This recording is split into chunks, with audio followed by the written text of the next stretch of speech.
Prime time debate में आपका स्वागत है। राजस्थान की भजनलाल सरकार अपना पूर्ण बजट 10 जुलाई को पेश करने जा रही है। बजट पेश करने के पहले अलग अलग वर्गों के साथ संवाद बैठक की जा रही है। बजट को लेकर सुझाव लिए जा रहे हैं। ऐसे में इस बार के बजट में सबसे ज्यादा फोकस चिकित्सा और स्वास्थ्य पर रहने वाला है। इसलिए राज्य के हर तबके के लोगों की जरूरतों को ध्यान में रखते हुए बजट तैयार किया जा रहा है। मंगलवार सुबह दिल्ली से लौटते ही मुख्यमंत्री भजनलाल शर्मा ने सचिवालय में एक बड़ी बैठक की है, जिसमें दोनों डिप्टी सीएम के साथ चीफ सेक्रेटरी और चिकित्सा एवं स्वास्थ्य मंत्री उपस्थित रहे। इस दौरान सभी ने मिलकर प्रदेश भर के वरिष्ठ डॉक्टरों के साथ परामर्श किया और आगे की योजना बनाई। बजट से पहले स्वास्थ्य महकमे के विशेषज्ञों के साथ हुई इस बैठक में नए इनोवेशन को लेकर चर्चा हुई।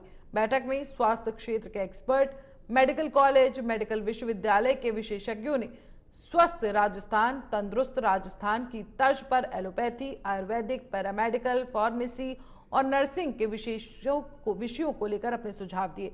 कुछ डॉक्टर्स इस बैठक में वीडियो कॉन्फ्रेंसिंग के माध्यम से भी जुड़े थे, जिन्होंने इस बैठक के महत्व को समझते हुए सीएम के सामने अपने विचार रखे। इस बैठक के बाद सीएम शर्मा ने आदिवासी क्षेत्र के विकास को लेकर भी परामर्श लिया। राजस्थान की वित्त मंत्री दिया कुमारी प्रदेश की भजनलाल सरकार का पहला पूर्ण बजट पेश करेंगी। ये राजस्थान की 16वीं विधानसभा का दूसरा सत्र होगा, जिसके लिए राज्यपाल कलराज मिश्र ने अपनी स्वीकृति दे दी है। विधानसभा का ये सत्र पूरी तरह से पेपरलेस होने वाला है। इसी कड़ी में सत्र के सभी सदस्यों को उनकी सीट पर एक एक टैबलेट मिलेगा। इसके साथ ही राजस्थान के सभी विधायकों को डिजिटलाइजेशन के लिए जरूरी ट्रेनिंग भी दी जाएगी। जल्द ही राजस्थान की 5 विधानसभा सीटों पर उपचुनाव के अलावा प्रदेश भर में पंचायत चुनाव भी होने वाले हैं। ऐसे में इस बजट में किए गए हर ऐलान कई मायनों में खास होने वाले हैं। तो आज का प्राइम टाइम डिबेट हमारा इसी मुद्दे पर है कि इस बार के बजट में क्या कुछ खास होने वाला है और भजनलाल सरकार स्वास्थ्य विभाग के साथ साथ अन्य विभागों को क्या क्या सौगात देने वाली है।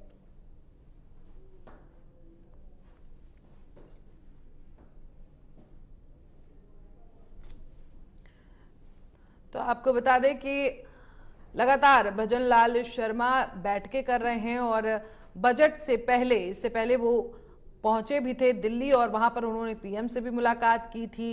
इसके अलावा कई केंद्रीय मंत्रियों से भी मुलाकात की थी। कहा यह भी जा रहा था कि कुछ खास निकलकर सामने आने वाला है, क्योंकि तमाम तरह के कयास लगाए जा रहे थे। कई बैठकों को स्थगित करके अचानक जो है सीएम भजनलाल शर्मा दिल्ली पहुंचे थे, तो इसको लेकर भी कई तरह के सवाल उठ रहे थे।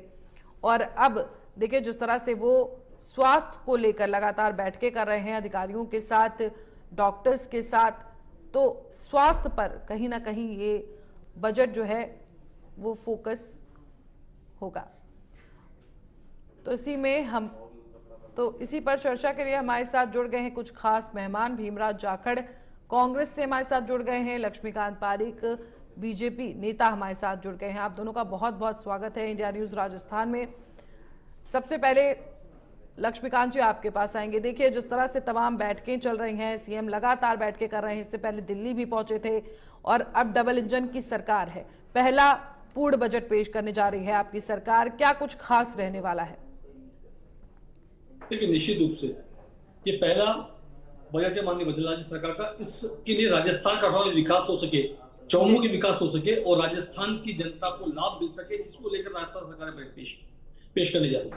राजस्थान जनता का मुख्यमंत्री सोच रहा है कि राजस्थान के हर खेत को पानी मिले, हर किसान की आमदनी बढ़े और हर घर में बिजली हो, हर घर में नल हो। इस परिसंरचना और संरचना के साथ राजस्थान बजट पेश किया जाए। हमारा मानना है कि सौर ऊर्जा के माध्यम से राजस्थान ऊर्जा के क्षेत्र में नई क्रांति पैदा कर सकता है। उस दिशा में नया कदम होगा। 70 लाख विद्यार्थियों को 1000 प्रति माह की सहायता देने का जो विषय है उसको इस बजट में समावेश होगा। राजस्थान की 11.24 लाख महिलाओं को लखपति दीदी बनाने की व्यवस्था भी इस बजट के अंदर समावेशी होगी। राजस्थान की 3 लाख दीदियों को लखपति दीदी की श्रेणी में लाने की व्यवस्था भी यहाँ पर होगी। साथ ही प्रधानमंत्री वंदन योजना के माध्यम के तहत राशि बढ़ाकर 6500 रुपए करने की भी शायद घोषणा रहेगी। मेरा मानना है कि बालिकाओं के जन्म पर 1 लाख की सेविंग ग्रांट देने का जो विषय है ये भी इस बजट में समावेशी होगा। राजस्थान की सड़क, शिक्षा और स्वास्थ्य को लेकर गंभीरता से चिंतन किया जाएगा और ये सब चीजें ठीक हो सके। राजस्थान के स्वास्थ्य की दृष्टि से नंबर 1 पर अगर खड़ा हो, राजस्थान की सड़कें, नेशनल हाईवेज या स्टेट हाईवेज हो या गांव की सड़क हो या ढाणी की सड़क हो, सब सड़कें ठीक हो सके। राजस्थान का शिक्षा का स्तर ऊंचा हो सके, हर घर में हर गांव में स्कूल हो, हर ढाणी में पढ़ने की व्यवस्था हो और हर व्यक्ति शिक्षित हो, हर बालिका शिक्षित, इस बात की व्यवस्था करने का विचार माननीय भजनलाल सरकार का है। माननीय भजनलाल सरकार ने सोचा है कि अन्नपूर्णा योजना के माध्यम से, अन्य माध्यमों से कोई भी व्यक्ति भूखा नहीं सोए, इस बात की व्यवस्था करने का विषय भी है। राजस्थान के हर गरीब आदमी को अन्न मिल सके, इस बात की व्यवस्था करने का संरचना भी इस बात काम में ली गई है। और मैं समझता हूँ राजस्थान का जिस प्रकार की उसकी सरकार ने कोई योजना भी लागू की होगी, माननीय ऊर्जा मंत्रालय का 100 यूनिट बिजली फ्री जारी रहेगी, इस प्रकार की योजनाओं को भी माननीय भजनलाल जी सरकार आगे ले जाने वाली है। तो मेरा मानना है कि राजस्थान का विकास इस बार डबल इंजन की सरकार के माध्यम से तेजी के साथ होगा और ये बजट राजस्थान के लिए एक शानदार और जानदार बजट है। तो आप हर वर्ग के लिए कह रहे हैं कि कुछ ना कुछ इस बार बजट में होगा। और अगर हम खास बात करें, जिस तरह से देखिए लगातार बैठ के करें, खास स्वास्थ्य कुछ खास नजर आ रहा है, स्वास्थ्य के मुद्दे पर लगातार जो है भजनलाल सरकार काम कर रही है, तो क्या स्वास्थ्य पर ज्यादा फोकस होगा इस बार सरकार का? नहीं, मैंने आपको दोहराया 3 है निश्चित रूप से, स्वास्थ्य, शिक्षा और सड़क, ये वो विशेष ध्यान होगा। क्योंकि पिछली सरकार के समय केंद्रीय योजनाओं के तहत हर वार्ड में एक डिस्पेंसरी खोलने का, एक प्राथमिक चिकित्सा केंद्र खोलने का माननीय मोदी सरकार की देन थी, जो जयपुर शहर राजस्थान के हर ढाणी और गांव के अंदर एक प्राथमिक चिकित्सा केंद्र खोला। उस प्राथमिक चिकित्सा केंद्र को आगे बढ़ाया जाए, डॉक्टर की भर्ती तेजी के साथ की जाए और एसएमएस की दिशा और दशा को सुधारने का प्रयत्न भी माननीय मुख्यमंत्री लगातार कर रहे हैं। तो मेरा मानना है कि स्वास्थ्य की दृष्टि में, शिक्षा के पर भी और सड़क पर भी हम विशेष रूप से ध्यान देंगे। ठीक है, भीमराज जी आपके पास आएंगे। देखिए जिस तरह से लगातार बैठकें चल रही हैं, बीजेपी सरकार है राज्य में और तमाम बैठकों के बाद ऐसा लग रहा है तैयारी पूरी है, बजट के लिए तैयारी पूरी कर ली है भजनलाल सरकार ने। कांग्रेस किस मुद्दे पर घेरने के लिए तैयार है इस बार, क्योंकि इस बार तो आप मजबूत स्थिति में है? देखिए प्रीतिका, मैं तो इतना कहना चाहूंगा, अभी मेरे मित्र का सुन रहा था तो मैं मित्र को थोड़ा ध्यान दिला दूं कि एनएचएआई है वो राजस्थान सरकार के अधीन आते हैं, वो केंद्र सरकार के अधीन आता है, एक बात।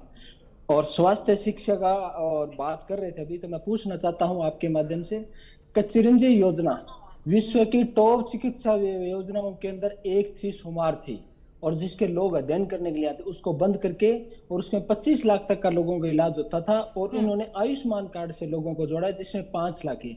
हम तो ये कहें कि उस योजना को दोबारा लागू करना चाहिए, और उस योजना को बंद करने के कारण 2.5 गुना ओपीडी बढ़ गई है सरकारी अस्पतालों की, जो भी डिस्पेंसरी है, एसएमएस जैसे हैं, मेडिकल कॉलेज हैं, जो भी हैं, जितने भी उनकी बढ़ गई। तो उसको लागू करेंगे तो हर गरीब आदमी को हर अच्छे से अच्छे अस्पताल में इलाज मिल सकेगा, तो उसके लिए किसी को परेशान नहीं होना पड़ेगा।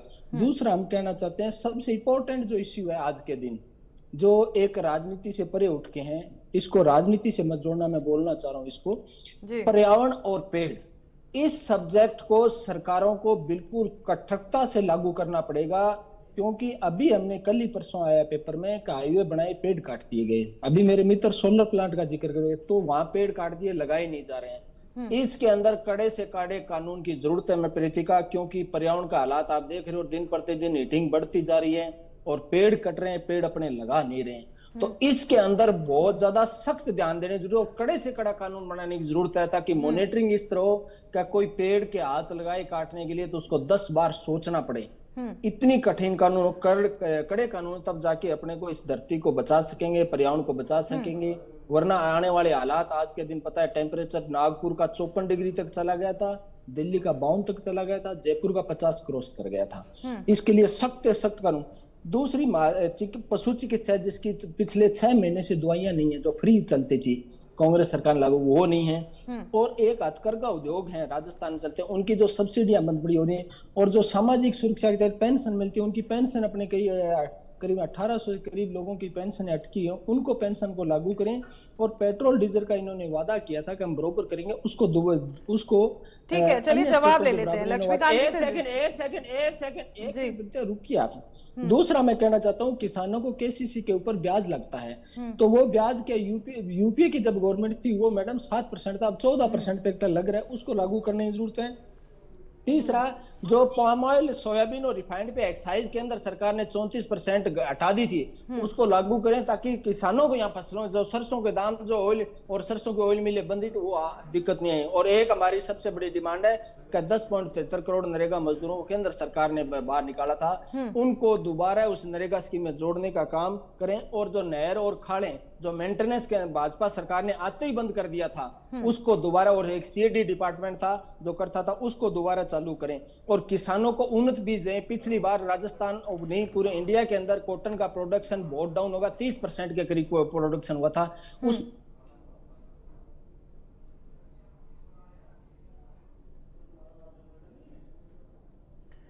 तो आपको बता दें, सीएम भजन लाल शर्मा की सरकार 10 जुलाई को अपना पहला पूर्णकालिक बजट पेश करने जा रही है और इसको लेकर तैयारियां की जा रही हैं, लगातार बैठकें की जा रही हैं। दिया कुमारी ये बजट पेश करेंगी और जनता को इस बजट से काफी उम्मीदें हैं, क्योंकि 6 महीने भी पूरे हो चुके हैं इस सरकार को, तो लगातार इसको लेकर मंथन भी किया जा रहा है। तो आपको बता दें, इसको लेकर सीएम भजन लाल शर्मा लगातार बैठकें कर रहे हैं। आज भी उन्होंने बैठक की है डॉक्टर्स के साथ। तो ऐसा लग रहा है कि इस बार के बजट में स्वास्थ्य पर बहुत ज्यादा फोकस रहने वाला है सरकार का।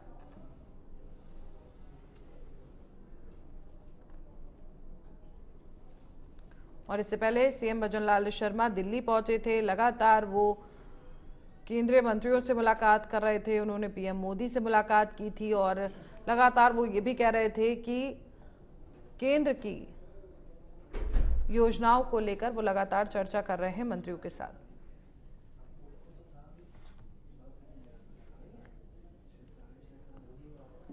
तो बजट की तैयारियों को लेकर लगातार भजन लाल सरकार मंथन कर रही है, बैठकें कर रही है।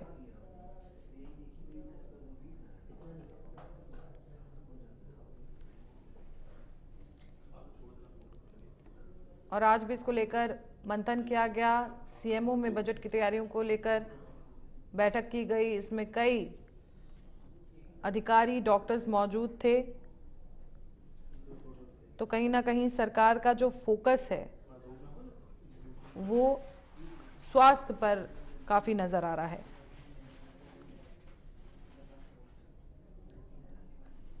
वहीं से पहले दिया कुमारी ने कहा था कि सरकार हर वर्ग की भागीदारी सुनिश्चित करने की दिशा में काम कर रही है। इससे सबका साथ सबका विकास की अवधारणा को बल मिलेगा। तो 10 जुलाई को भजन लाल सरकार पहली बार अपना पूर्णकालिक बजट पेश करने जा रही है और इसमें क्या कुछ खास हो सकता है, इसको लेकर तमाम तरह के कयास लगाए जा रहे हैं। वहीं भजन लाल सरकार लगातार इसको लेकर मंथन कर रहे हैं।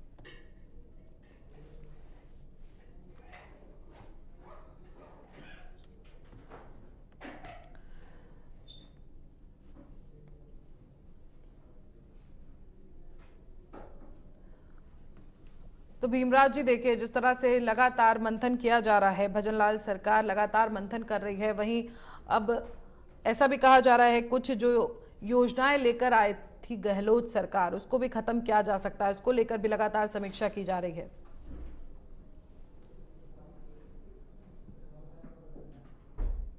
भीमराज जी, आवाज आ रही है आपको? बिल्कुल आ रही है। मेरी आवाज आ रही है आपको? जी जी।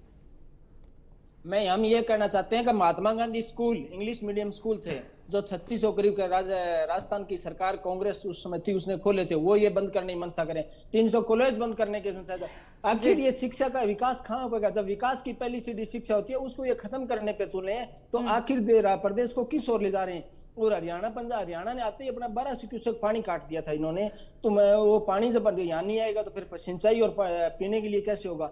धौलपुर का थर्मल पावर जो गैस आधारित प्लांट था इन्होंने, पावर प्लांट, उसको इन्होंने बंद कर दिया। अब जब लाइट की डिमांड होगी, बड़ी मारामारी मच गई, लोग सड़कों पर आ गए, इन्होंने वापस चालू कर दिया।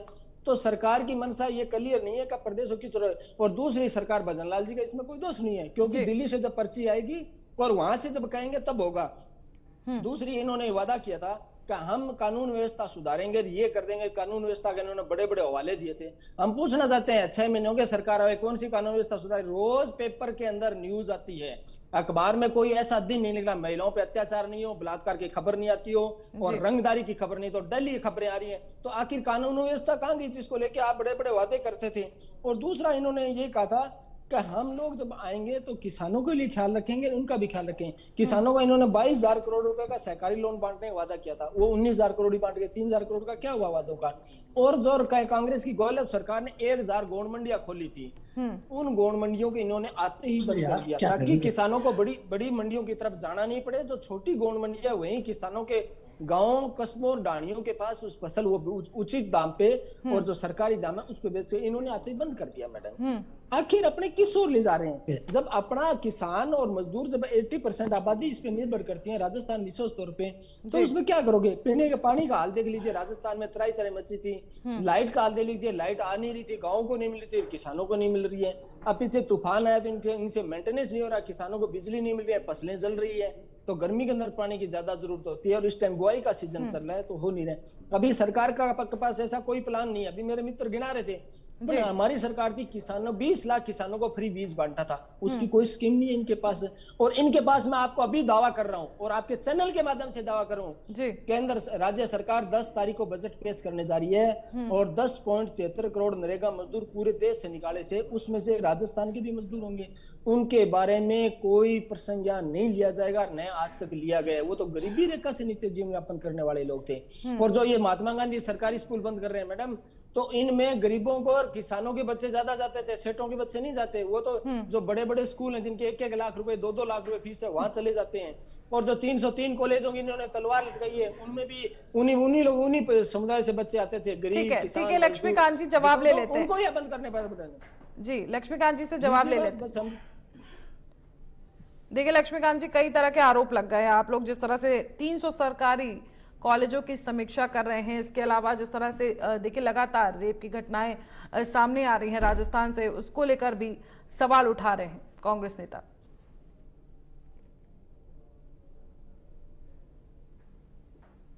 लक्ष्मीकांत जी, आवाज आ रही है आपको?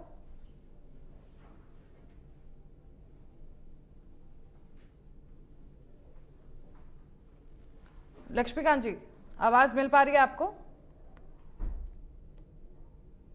मैडम मेरा एक सवाल और है जी रितिका जी। मेरा अगला सवाल ये है कि जो ओपीएस स्कीम राजस्थान की गहलोत सरकार ने उसमें लागू की थी, क्या कर्मचारियों को ओपीएस स्कीम मिल पाएगी? क्यों ओपीएस कर्मचारी 60 साल तक नौकरी करता था, तब उसके बुढ़ापे की जो छड़ी थी उसको बीजेपी ने छीना था 2003 में अटल जी की सरकार ने। तीसरा ये था कि जो बांग्लादेश राजस्थान से किन्नू जाता था, बांग्लादेश ने क्या किया मैडम? बांग्लादेश में उसमें इंपोर्ट ड्यूटी लगा दी। इंपोर्ट ड्यूटी लाने का कारण किसानों को अब की बार किन्नू की फसल में नुकसान उठाना पड़ा। और पिछली बार तो 22 रुपए किलो किन्नू बिका, अब की बार 8 रुपए किन्नू बिका। और तीसरा ये है कि जो कृषि संयंत्र है जिन पे आप 8% से लेके 22% तक जीएसटी लगाई जाती है, उसे किसानों का बीज ले लीजिए या कृषि संयंत्र ले लीजिए, तो किसानों की आमदनी बढ़ाने की बात कर रही है। जब पूंजीपति हेलीकॉप्टर खरीदने जाते हैं उसमें तो 5% सब्सिडी है और किसान जाए तो 22% सब्सिडी है। कौन सा न्याय करने की बात कर रहे हैं? जब आप ये बताइए कि जो राजीव गांधी युवा प्रेरित थे, जो 5,000 को आपने एक घंटे में लात मार के बाहर निकाल दिया था, तो उनको कई डिपार्टमेंट में आप लगा देते। जो गरीब 5-5 हजार में नौकरी करने वाले लोग थे, तो उनका आखिर में क्या किया? ये तमाम सवाल जो किसानों से जुड़े हैं। और क्या गौशालाओं का जो बजट राजस्थान की गहलोत सरकार ने 2900 करोड़ रुपए 5 साल में दिया था, क्या वो जारी रहेगा या ये काटेंगे उस बात को? तमाम हमारे सवाल है। और महिला सुरक्षा का जो सवाल है, आप कम देख रही हैं, आप मीडिया से हैं, आपने तमाम चैनलों समाचार पत्रों माध्यम से पढ़ा होगा, राजस्थान में डेली बलात्कारों की घटना हो रही है, डे की रंगदारी मांगी जा रही है, जेल में बैठ के गैंगें चल रही है, पुलिस भी सुरक्षित नहीं है, पुलिस अपराध करने जाती है, पुलिस के सामने लोग फायरिंग कर रहे हैं, गला पकड़ रहे हैं, पुलिस अपने अनसुरक्षित महसूस कर रही है। तो आखिर अपने प्रदेश को किधर है? क्या ऐसी पर्ची के माध्यम से स्टेट चलेगा? आखिर किस ओर ले जा रहे हैं? और कैसी कैसी भाषाओं का इनके नेता उपयोग कर रहे हैं, तो वही देखने वाली बात है।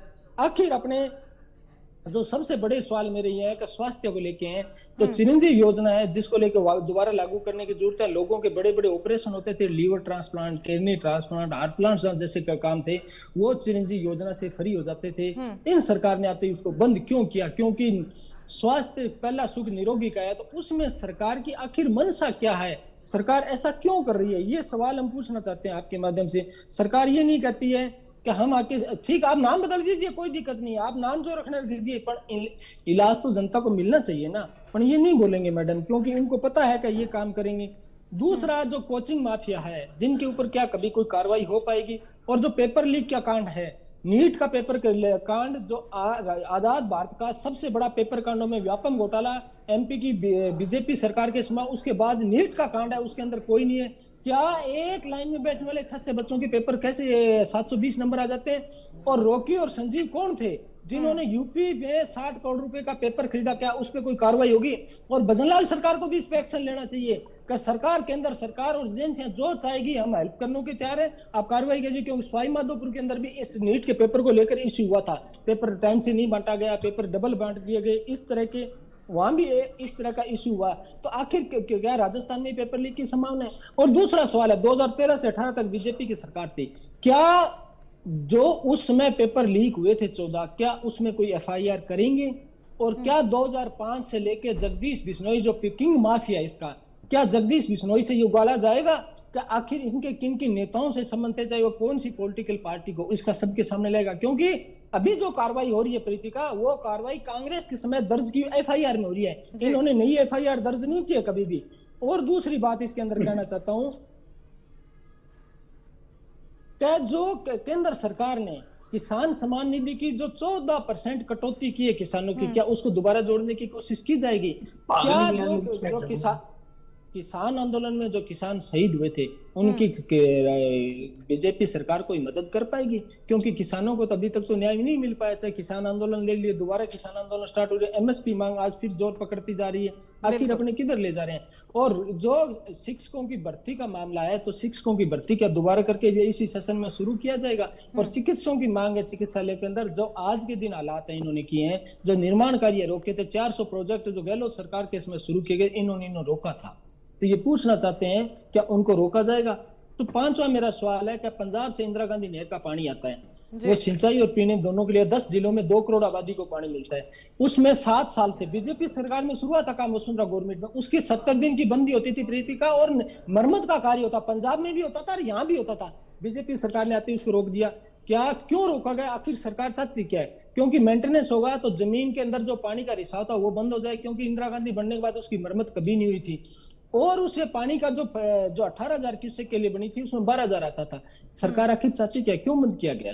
क्योंकि इनकी मंशा ठीक नहीं है, और उसके कारण जो 12,000 क्यूसेक के अलावा जो पानी है, वो अपना पानी हरी के वजह से पाकिस्तान चला जाता है।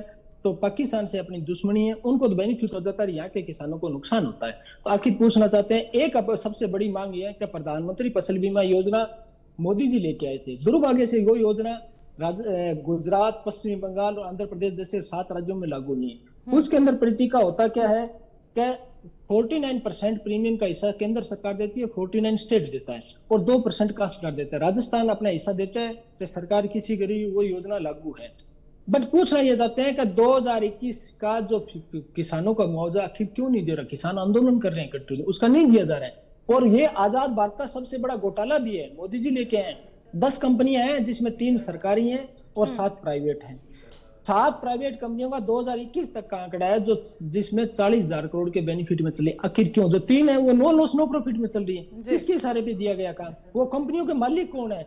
और इलेक्ट्रल बॉन्ड के माध्यम से उन्हीं कंपनियों के मालिकों से इन्होंने चंदा भी लिया है, क्योंकि इनके तो मित्र हैं, और पूंजीपति मित्रों के लिए मोदी सरकार काम कर रही है। आखिर क्या हो रहा है? आखिर हम एक बात और पूछना चाहते हैं कि जो राजस्थान के अंदर ड्रग्स आ रही है, क्या ड्रग्स के ऊपर सरकार का कोई कंट्रोल है? क्योंकि ये एक फिल्म आई थी उड़ता पंजा, वो हालात आज राजस्थान के होते जा रहे हैं। आज 6 महीने हो गए सरकार को आए, उसके बारे में कोई एक्शन नहीं लिया गया, कोई कार्रवाई नहीं की। हम इतने हिस्ट्री शीटरों को पकड़ रहे हैं, इतनों को बंद किया है, इतनों को इनसे नहीं होगा मैडम। आज युवाओं की हालत आपको पता है क्या हालत हो गई है। और उसके बाद युवाओं के लिए एक केंद्र की सरकार ने काम किया, जो अग्निपथ लाके 75,000 की हर साल भर्ती होती थी, जिसमें से अग्निपथ लाके कहते हैं 45,000 की भर्ती करेंगे, उसमें से 25% ही लोगों को परमानेंट रखें, बाकी बाहर निकाल देंगे। तो देश के युवाओं के पीठ में छुरा घोंपने का जो काम किया, क्या राज्य सरकार उसके बारे में कोई विधानसभा में 2 बात बोलेगी या प्रस्ताव बना के भेजेगी कि उस योजना को दोबारा लागू किया जाए? तो उसके बाद जो अग्निवीर 30 योजना लाख की जिस सीटें तरह की खाली आप है। बात कर रहे हैं जी भीमराज जी, जिस तरह से आप अग्निवीर योजना की बात करें तो सरकार उसमें बदलाव कर सकती है, सरकार की तरफ से ऐसा क्या बोला- बदलाव करे? एक बात बताइए, मेरे बात जी। बताइए। 2 साल कोरोना काल रहा था, युवाओं ने कहा था कि कोरोना काल में भर्ती नहीं हुई, हमारे को एक्सटेंशन दे दी, वो नहीं दिया, उनका क्या होगा? और इतने साल भर्ती नहीं, जिन युवाओं के जो लॉस हुआ, उनका जो युवा भर्ती से रह गए, जिन्होंने तैयारी की, उनका क्या होगा? आखिर क्या करना चाह रहे हो? देश की आर्मी को तो आप कमजोर करना चाह रहे हो और पूंजीपति मित्रों पे पैसा लुटाना चाह रहे हो। आखिर कौन से पूंजीपति आए थे जंतर मंतर पे आके बैठे थे कि हमारा लोन माफ कीजिए? 16 लाख करोड़ का लोन माफ हुआ मैडम, आप पता कर लेना इस बैंकों से। आखिर किस ओर ले जा रहे हैं आप? कोल का स्कैम एनटीपीसी ने जैसे अडानी को दिया तो सरकार ने 2% एक्साइज वापस ले ली, घटिया कोयला मंगा के आप देने जा रहे हो। हंसदेव जंगल का मामला पढ़ लीजिए, 1,75,000 हेक्टेयर भूमि दी गई है और रोज पेड़ काटे जा रहे हैं। इसीलिए मैंने आपको पहले सवाल किया था कि ये राजनीति से परे का सवाल है, पर्यावरण, इसमें राजनीति नहीं होनी चाहिए, पर्यावरण और पेड़ को बचाइए। वो बीजेपी सरकार ने आते ही उदयपुर के अंदर 50,000 पेड़ कटवाए हैं और जो लोगों ने विरोध किया तो फोर्स लगा के इन्होंने पेड़ कटवाए हैं। तो मैडम, पेड़ तो अपने जीवन है, इसके बगैर अपने कैसे जिएंगे? शुद्ध हवा के सांस ले पाएंगे? ऑक्सीजन कहां से मिलेगी? बारिश कहां से होगी? और टेम्परेचर कंट्रोल कैसे होगा? लोग तो पेड़ों के लिए मरते हैं। चिपको आंदोलन पूरे विश्व के अंदर राजस्थान का फेमस रहा है। तो आखिर क्या करना चाह रहे हो आप लोग? इनका कोई मैडम आइडियोलॉजी नहीं है, सिर्फ पूंजीपति मित्रों के लिए काम कर रहे हैं और पूंजीपति मित्रों के लिए जो कानून आएगा संसद में वो ये काम करेंगे। आज बजट का मैं आपको कह रहा हूँ, किसानों, मजदूरों, नौजवान छात्रों और चिकित्सा क्षेत्र में इनकी कहीं मंशा नहीं है। सिर्फ करेंगे तो ये सिर्फ और सिर्फ जो गवर्नमेंट संस्थाएं हैं राजस्थान सरकार की हैं, इनको ठीक है। पूंजीपति मित्रों के हवाले लक्ष्मीकांत जी करेंगे। जुड़ इसके गए लिए हैं नहीं एक जा बार सकते। फिर हमारे साथ। भीमराज जी, जवाब ले लेते हैं। आपने कई सारे आरोप लगा दिए हैं बीजेपी सरकार पर। लक्ष्मीकांत जी, आवाज आ रही है आपको? हाँ बिल्कुल आ रही है मैडम, पहले नहीं आ रही थी। अब बता भीमराज क्या क्या आरोप लगा? लंबा समय आपने दिया, इतना समय मुझे दे देना। ओपीएस सहित आपके पुलिस प्रशासन सहित कई सारे आरोप लगाए हैं। इसके अलावा जिस तरह से आप लोग कई स्कूलों को बंद करने की तैयारी कर रहे हैं, इस तरह के भी आरोप लगाए हैं। देखिए, आरोपों की कितनी सत्यता है तो यही जानते होंगे, लेकिन जिस प्रकार से स्कूलों को अंग्रेजी स्कूल खोलकर इन्होंने इस राजस्थान के छात्रों से अन्याय करने का काम किया, जहां पर पर्याप्त संख्या में शिक्षक नहीं थे अंग्रेजी के, और अंग्रेजी स्कूल खोल दिए, उन शिक्षकों को भविष्य का खिलवाड़ करने का कांग्रेस ने किया, उसको ठीक करने का भारतीय जनता पार्टी सरकार कर। पहली बात। दूसरी बात, इन्होंने पेपर लीक का मुद्दा बड़ी उठाया था। राजस्थान के 17 लाख युवाओं के साथ जिस प्रकार का भविष्य का खिलवाड़ इन्होंने किया वह जानते हैं। और राजस्थान के यशस्वी मुख्यमंत्री ने 15 तारीख को शपथ लेकर 16 तारीख को ऐसा गठन कर जिस प्रकार से पेपर लीक माफियाओं के खिलाफ कड़ी कार्रवाई की है, वह राजस्थान की जनता भी जानते हैं, आप भी जानते हैं। साधुवाद के पात्र राजस्थान के मुख्यमंत्री, जिन्होंने दूसरे दिन अपना काम शुरू कर दिया।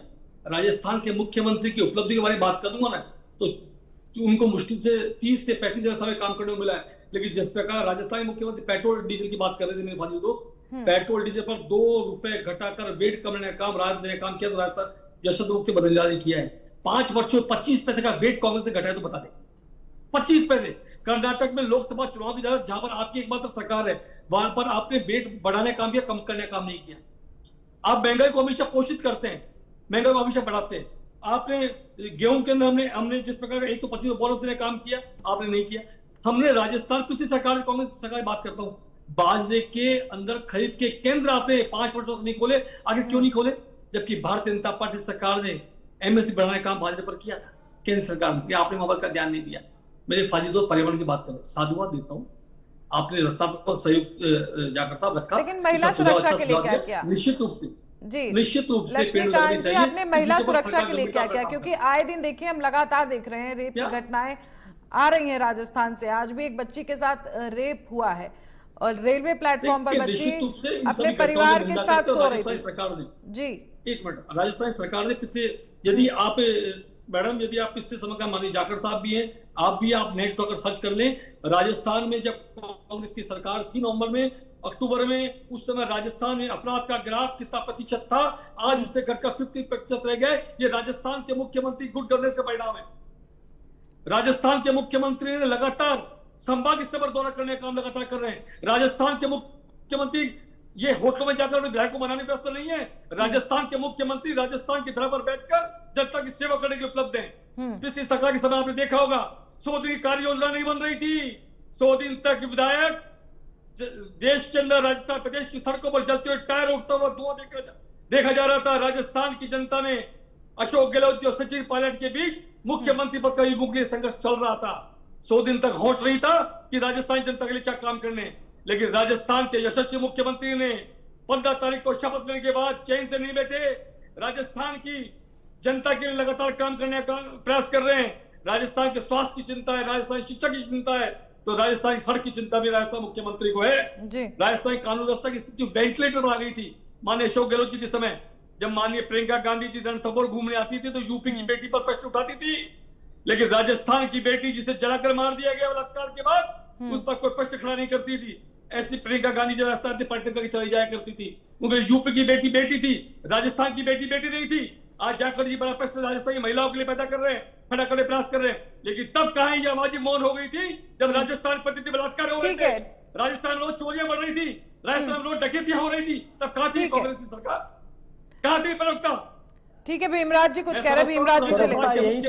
लेकिन देखिए सरकार के काम के इस 100 दिनों की कार्य योजना को लेकर वे साधुवाद के पात्र मुख्यमंत्री जी। ठीक है, भीमराज जी कुछ योजना हो, राजस्थान के क्षेत्र को पानी देने का काम हो। ठीक है, भीमराज जी को सुन लेते हैं। भीमराज जी कुछ कह रहे हैं। भ्रष्टाचार की भेंट चढ़ा दी आपने। ठीक है लक्ष्मीकांत जी, 32 घरों को आप रोज नल देते थे, आज 3244 घरों को प्रतिदिन नल देने का काम हम कर रहे हैं। ठीक है, ठीक है। देखियो, प्रवक्ता यही थे। मैं लक्ष्मीकांत जी को कहना चाहता हूँ, प्रवक्ता यही थे, आज भी यही है। चिंता मत कीजिए, ज्यादा गुस्सा नहीं, चिंता तभी थी। आपका समय पूरा, आप इतना एक्साइट मत हुई, आपका समय पूरा होगा। एक मिनट रुकिए, मैं जब नहीं था बोलते चले गए, बोलते चले गए, सुन में ले जाकर था, और सुन नहीं रहे, सुनाने की भी क्षमता रखते हैं, आपको सुना भी दूंगा। अभी 1 मिनट आप सुनिए ढंग से। अभी मेरे मित्र कह रहे थे स्वास्थ्य, स्वास्थ्य और शिक्षा जिक्र कर रहे थे। चिरंजीवी योजना आपकी सरकार ने आते ही पहली बार बंद की और 5 लाख रुपए योजना बंद नहीं की, चिरंजीवी योजना रिन्यू करने का काम सरकार ने किया है। जो भामाशाही योजना थी, चिरंजीवी में नाम बदला, आपने कुछ नहीं किया।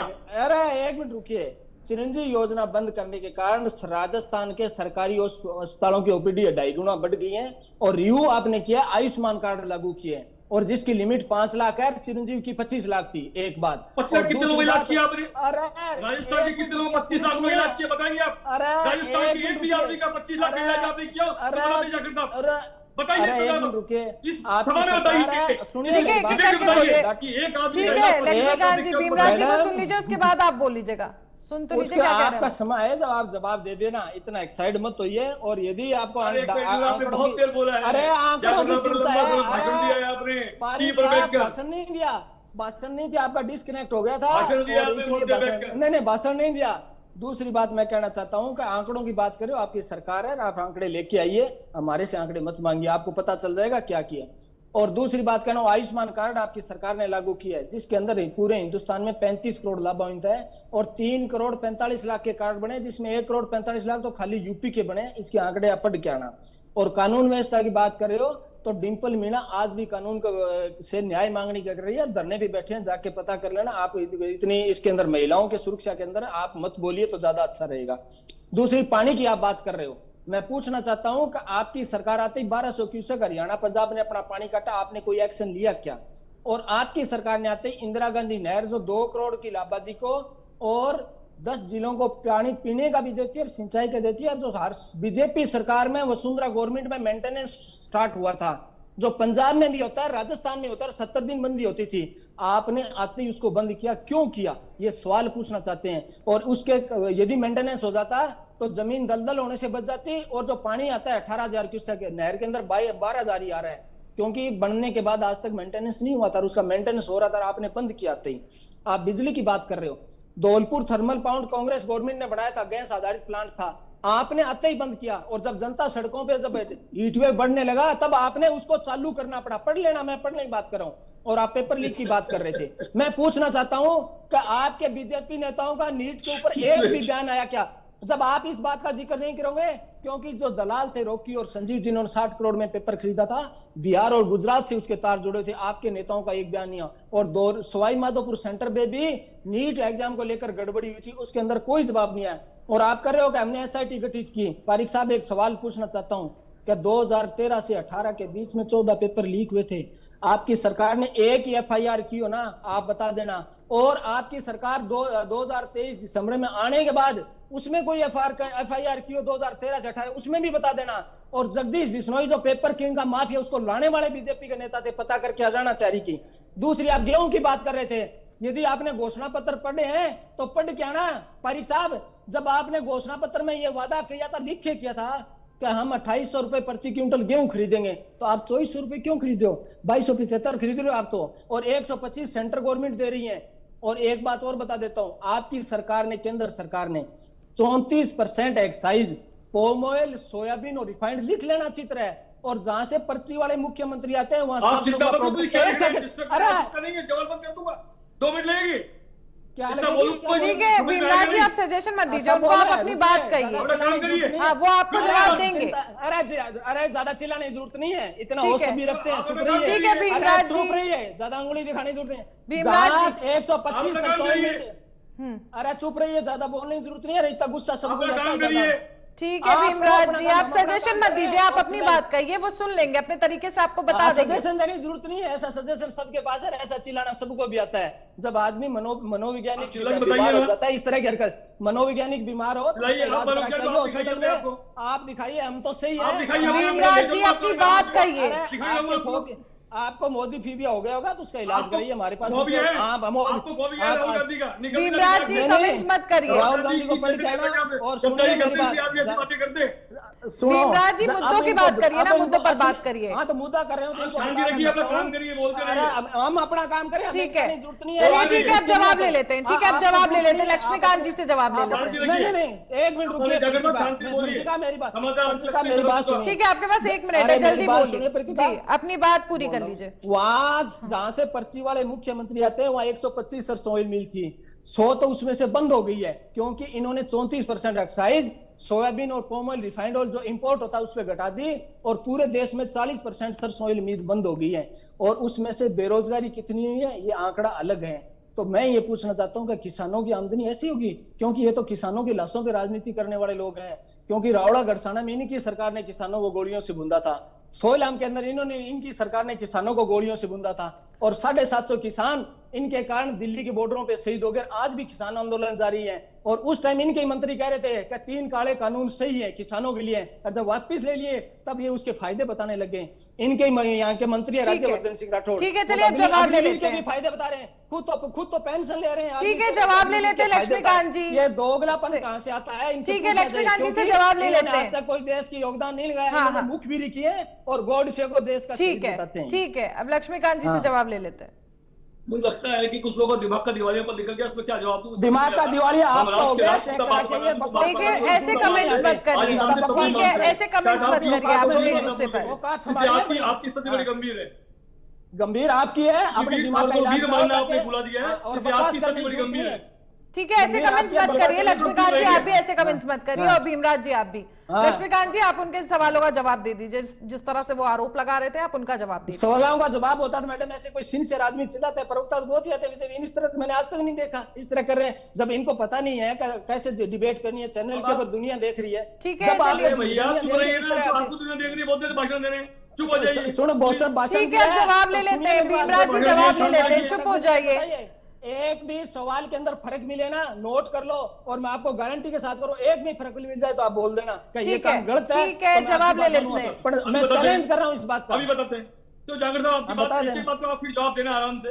हाँ तो जरूर दूंगा। तो मैं सुनो मेरी बात, बीच में बोलना आपने शुरू किया। सुनो मेरी बात, ऐसे डिबेट नहीं हो पाएगी, ऐसे डिबेट नहीं हो पाएगी अगर आप लोग एक दूसरे पर ऐसे चिल्लाते रहेंगे तो। इलाज किया, एक बार बता दें कि एक आदमी का नाम लेकर दिखा के बता दें कि 25 लाख का इलाज हमने उस आदमी ने किया, बताइए, नहीं बता पाएंगे। आपने चिरंजीवी योजना बाबा शाह का नाम बदलकर चिरंजीवी कर दिया, आपने अन्नपूर्णा योजना का नाम बदलकर इंदिरा गांधी माता पर रख दिया, आपने ये काम किया, आपके अलावा इसका कुछ नहीं किया। राष्ट्रीय योजना का नाम आपने बदल दिया, आपने संपूर्ण योजना नाम बदलने का काम किया, कुछ नहीं किया।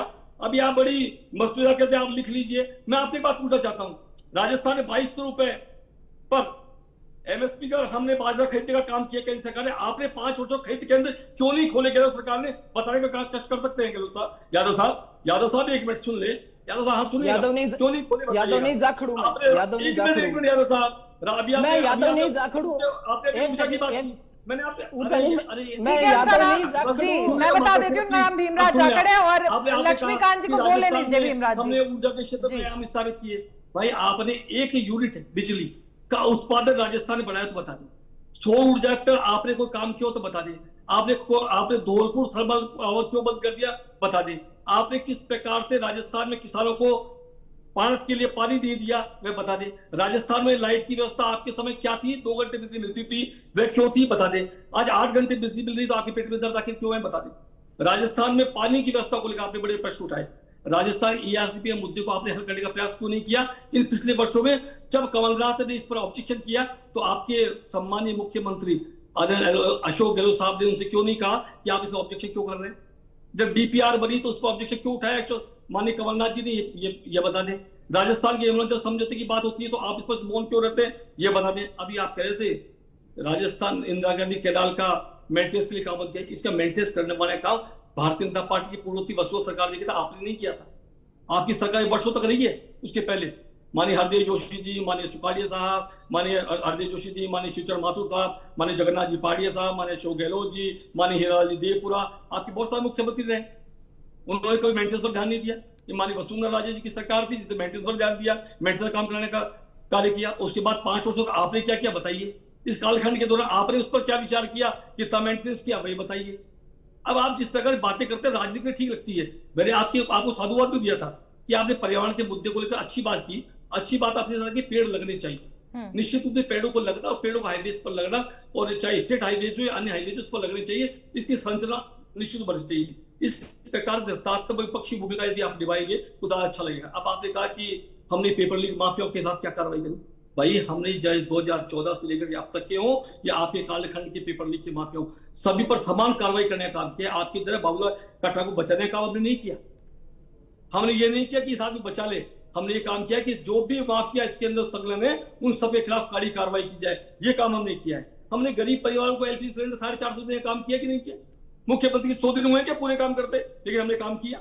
एमएसपी बढ़ाकर किसान नीति हमने बढ़ाई, 8,000 रुपए की कि नहीं की, 2,000 बढ़ाए, इस बात को स्वीकार करते हैं ना राजस्थान में। अब आप कहते हैं आंकड़े आप पेश करें, भाई मैं कहता हूं कि 50% तक राजस्थान के अंदर कानून व्यवस्था से सुधार हुआ है, चाहे चोरी डकैती की घटनाएं हो, बलात्कार की घटनाएं हो या अन्य घटनाएं हो, अन्य बड़ी घटनाएं, उन सब घटनाओं पर रोक लगाने का काम पिछले समय में हुआ है, पिछले 6 महीनों के अंदर। जिस प्रकार से हमारे इस समय भारतीय जनता बदलाजी बन रही बात, जिस प्रकार से गुंडे बदमाशों को सलाखों के पीछे 10,000 से अधिक गुंडे बदमाशों बंद करने का काम किया है, तो मैं समझता हूं जिस प्रकार एक काम सरकार ने किए हैं, विपक्ष भूमिका ये होती है जागरूकता पे स्वागत करें, जो अच्छे काम किए गए निश्चित रूप से वो कमी पाई जाती है, उसका आप आलोचना करें, आलोचना के तरीके से करें तो निश्चित अच्छा लगता है। आप कहें कि आप लिख रहे हैं, अरे लिखना मेरा अधिकार है, मैं लिखूंगा, आप भी लिखिए, आप भी जवाब दीजिए, आपको मनाही नहीं है इसके लिए।